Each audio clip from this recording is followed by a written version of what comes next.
Falar de um tema que é muito comum vocês se perguntarem antes de prosseguir com a cirurgia plástica. É se a plástica é mesmo para você, se é necessário você fazer uma cirurgia plástica. Eu vou fazer alguns questionamentos nesse vídeo que vão ser importantes para você tirar as conclusões que são necessárias para você avançar nessa etapa. Porque nem todas as pessoas precisam fazer uma cirurgia plástica. Para outras, esse é o caminho que é mais recomendado. Então eu te convido a assistir esse vídeo de hoje e tirar suas próprias conclusões aí no final desse vídeo.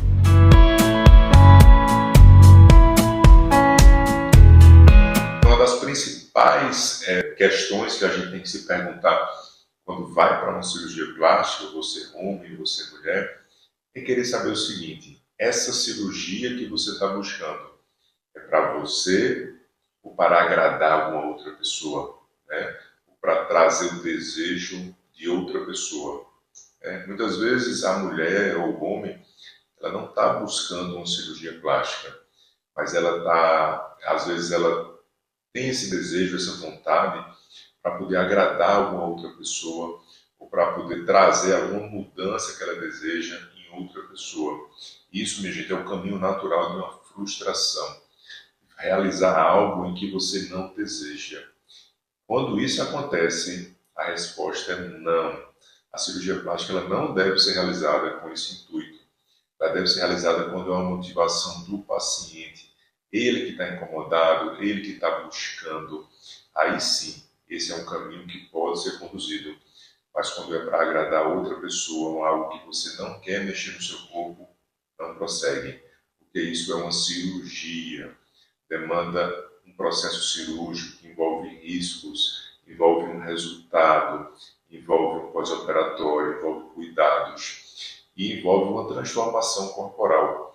Imagine você modificar o seu corpo se é algo que você não quer. Então, por favor, não avance esse sinal. Você tem que ser a pessoa que está incomodada, que deseja fazer essa mudança. A segunda pergunta que você tem que se questionar é o seguinte: esse meu problema que eu consigo modificá-lo sem um processo de cirurgia, né?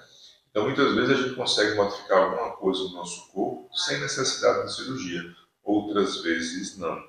Então, você já tentou outras formas, né, de evitar uma cirurgia, né, de forma segura, responsável, sim ou não? Se você não tentou e existe alguma forma, então vale a pena tentar. Por exemplo, muitas pacientes elas desejam um melhor contorno corporal, né?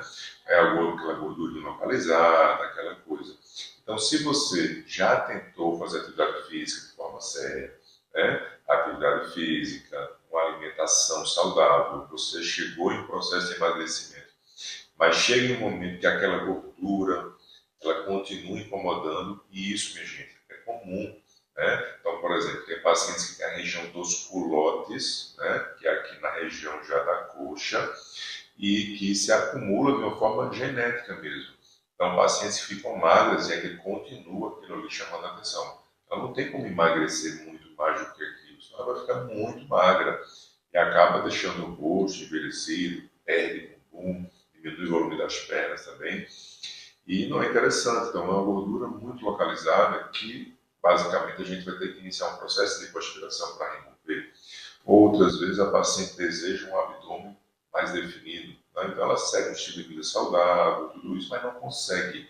E para ela conseguir chegar nisso, tem que ter muitas vezes um nível de atleta.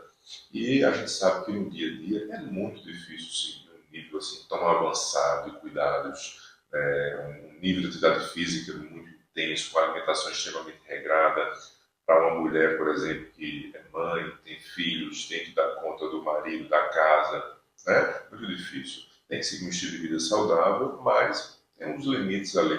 E o corpo impõe, às vezes ela quer muito química, então muitas vezes o processo de lipoaspiração, por exemplo, que hoje tornou-se muito mais seguro com o uso das tecnologias, ele vai ser importante para realizar isso. Então você se pergunta, é possível, né, fazer isso ou não? Então vamos para uma cirurgia de mama, por exemplo.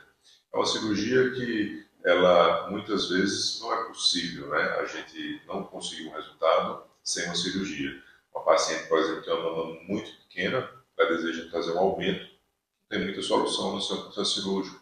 Ou uma queda da mama, também não tem muita solução. Ou uma mama muito grande e que precisa de uma redução, também não tem muita solução se não for um processo cirúrgico. Então, se pergunta, é possível eu conseguir modificar isso sem uma cirurgia? É. Agora, uma questão aqui, falando da gordura localizada que eu falei antes, muitos pacientes utilizam métodos não invasivos para tentar remover essa gordura, e eu, de uma maneira geral, não aconselho.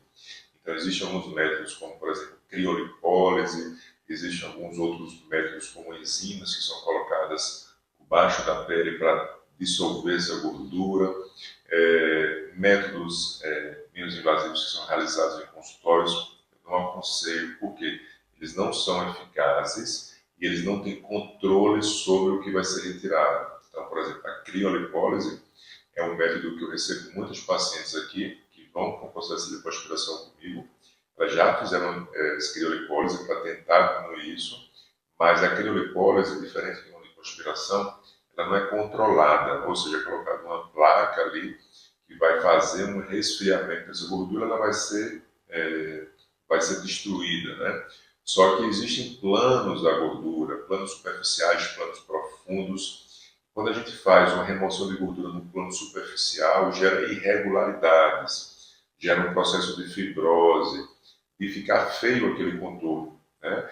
Então, quando usa o quelipólise, não tem controle sobre isso. É muito comum a gente ver irregularidades na pele. Então, você diminui a gordura, não no nível que deveria, muito, muito menor do que deseja, e ainda assim gera irregularidades naquele contorno, gera deformidades, né? E gera assimetrias. No processo de lipoaspiração, o cirurgião tem muito mais controle da área, da quantidade e do plano que vai ser lipoaspirado. Então, o resultado cirúrgico é muito mais efetivo, muito mais eficaz e com muita segurança, muito conforto, certo? A outra coisa é, você está disposta a seguir todos os cuidados do pós-operatório? Você tem uma pessoa para te acompanhar no pós-operatório, você está sozinha em casa, né? Você é uma pessoa que é consciente, né, que está disposta a seguir um hábito saudável, alimentar, atividade física. Então, se você responde não para algum desses cuidados, também não é para você a cirurgia plástica. Porque se você faz uma cirurgia e você não segue os cuidados do pós-operatório, muitas vezes os cuidados são um pouquinho chatos mesmo, mas eles fazem parte, um propósito. Então, a cirurgia demanda cuidados, porque o teu corpo vai estar em cicatrização. E os cuidados pós-operatórios nada mais são do que uma condução, um caminho para o teu corpo encontrar um processo que seja ideal para aquele resultado cirúrgico sem complicações. Se você não está disposto, você não é uma pessoa que é disciplinada para se cuidar do pós-operatório, não é uma boa fazer cirurgia plástica, porque você pode seguir um caminho ruim, certo? Também é necessário ter alguém para te acompanhar no pós-operatório, para a grande maioria das cirurgias. Por quê?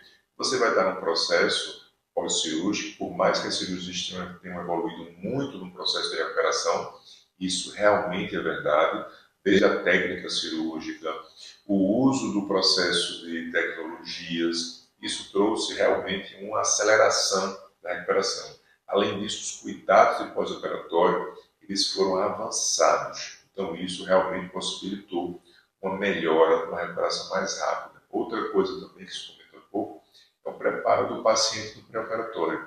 O paciente chega preparado para a cirurgia, forma de composição corporal, ou seja, está desinflamado, está com o corpo com a ótima saúde. E o paciente que faz atividade física é um paciente que tem um condicionamento físico melhor. Quando ele entra no processo de cirurgia, a recuperação dele é mais rápida, porque ele já está condicionado a fazer uma corrida, a fazer um treino intenso de musculação. Minha gente, a cirurgia ela se comporta como se fosse um treino intenso de musculação, uma corrida. Porque o teu corpo, de uma hora para outra, ele está íntegro e agora ele precisa reparar o tecido que foi lesionado na cirurgia. Então, esse processo de cicatrização, de recuperação de inflamação que é gerado, é como se fosse uma corrida, um treino que é dado, alargado imediatamente ao fim da cirurgia. Se você não faz atividade física, o teu corpo ele tem um condicionamento pior, ruim, então ele é mais lento a recuperação, né? Inclusive aumentando chance de complicações, como uma má cicatrização. Quando você segue um hábito saudável, faz atividade física, o teu corpo ele vai conseguir passar por aquilo muito mais fácil. Isso a gente consegue ver na prática. Os pacientes que seguem um estilo de vida saudável, com atividade física, pós-operatório, no dia seguinte à cirurgia, eles estão bem. Enquanto outros pacientes, às vezes, se sentem cansados, se sentem fadigados, porque aquela energia é sugada para o pós-operatório, ele não tem energia extra, porque ele não tem um condicionamento físico adequado. Então, se prepare para a cirurgia. É uma coisa tão importante, né? O cirurgião se prepara tanto para a sua cirurgia, toda uma equipe, e você não vai se preparar para esse momento único na sua vida, um momento que vai ser transformador, né? O mínimo que você tem que fazer é se preparar para a cirurgia de forma séria e segura, para ter o melhor resultado possível, ter a melhor recuperação, ter o melhor pós-operatório. Tudo isso é importante. E ter alguém para estar te assistindo no pós-operatório. Porque a grande maioria das cirurgias é preciso ter alguém para estar ali com você, um acompanhante, desde o internamento no hospital e no pós-operatório. Você pode sentir alguma fraqueza no pós-operatório. Quem é que vai te ajudar? Tu vai estar sozinho em casa? Pode. Tem que ter alguém lá para te ajudar, até para você não fazer um esforço excessivo, além do que é necessário, que pode causar uma complicação, um resultado indesejado. Então, ter alguém no pós-operatório é importante em uma cirurgia. Mesmo que essa pessoa ela vá te olhar só, ela não vá te ajudar tanto, mas ela é importante, porque você está no processo pós-cirúrgico, principalmente nos primeiros dias, né? Então, esse processo, essa observação é importante, porque sem ninguém em casa prejudica a segurança do procedimento cirúrgico, né? A não ser que for uma coisa muito pequena, né? Mas, de uma forma geral, em cirurgias maiores, sim, é necessário você ter uma pessoa que acompanhe. Então, você tem que se programar para uma cirurgia em um período, né, que você tem alguém ali para te ajudar no pós-operatório, no dia a dia. Eu estou finalizando esse vídeo, espero que você tenha conseguido assimilar a importância de todas essas perguntas, que elas te ajudem no processo de tomada de decisão. Porque a gente, como cirurgião, a gente quer operar o paciente que esteja pronto para a cirurgia. A gente não é interessante a gente operar um paciente que não está pronto, que ele não está firme, que ele não está se preparando adequadamente. Porque naturalmente a gente sabe que o depois vai ser muito mais complicado e muito mais chance de insucesso. E o que a gente deseja em um procedimento cirúrgico é realmente ter o sucesso, ter a mudança, e não só o processo de mudança física corporal. A gente quer que aquele paciente ele transforme também outras coisas na vida dele, a parte da mente, de hábitos, porque essa sim é a verdadeira transformação que a gente vai atingir na vida daquele paciente. Espero que esse vídeo tenha sido esclarecedor e a gente se vê aí nos próximos vídeos aqui.